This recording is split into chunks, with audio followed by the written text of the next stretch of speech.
แล้วขอบที่ปากอะไรเอาไปฝากผู้บ่าวดินั่นเอาเข้าไปฝากผู้บ่าว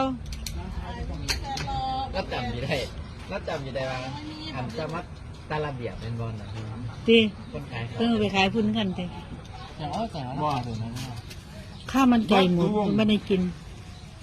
ไอ้ร้านนี้เด่นร้านนี้มีลำสิ่งอีกร้านนึงใช่ไหมร้านนั้นต้องข้าวอะไรแนวบอลนี่มันต่อจืดที่รู้สึกเลยมีร้านนึงเป็นร้านพี่ไก่เลยบานเมื่อไหร่มาพี่เปิดเพลงตลอดแมวดีเลยดีเลยล้างเอาบอกผ้ามาเห็นหน่วยหนึ่งเอานอนเลือจะเอาแก่ไหลเอาตามไม่ยุกกระไดพี่เอาสีเนื้อแบบกับสีหน้าเลยครับหน้าย่าครับ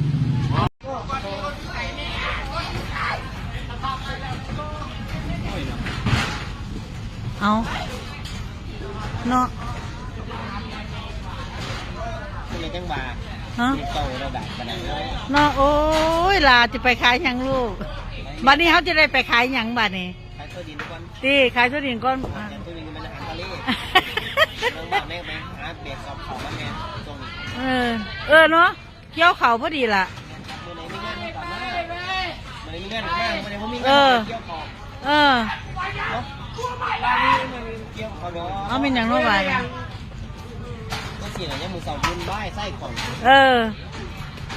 ขายทั่วดินนกไข่นกกระทายังไปสนอบาทนี่ฮะ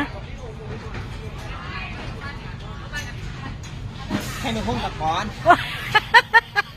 เดี๋ยวเธอ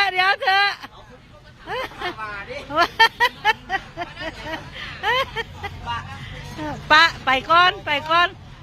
ลาไปซื้ออันขอเอาทุนไปซื้อของไปเด้อแม่จะไปกอกไข่ดอกกอกใส่ถุง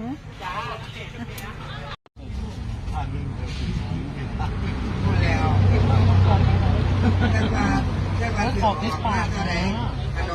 เอาไปฝากผู้บ่าวดินั่นเอาเข้าไปฝากผู้บ่าวก็จำอยู่ได้ว่าอันจะมัดตาระเบียบเป็นบอลนะตีคนขายไปขายพุ่นกันตีอย่างอ้อแต่ว่าเดี๋ยวนะข้ามันไก่หมดไม่ได้กินไอ้ร้านนี้เด่นร้านนี้มีลำสิ่งอีกร้านนึงใช่ไหมร้านนั้นต้องข้าวอะไรแนวบอลนี่มันต่อจืดที่รู้สึกเลยมีร้านนึงเป็นร้านพี่ไก่เลยบานเมื่อไหร่มาพี่เปิดเพลงตลอดแมวดีเลยดีเลยล้างเอาบอกผ้ามาเห็นหน่วยหนึ่งเอานอนเลือจะเอาแก่ไหล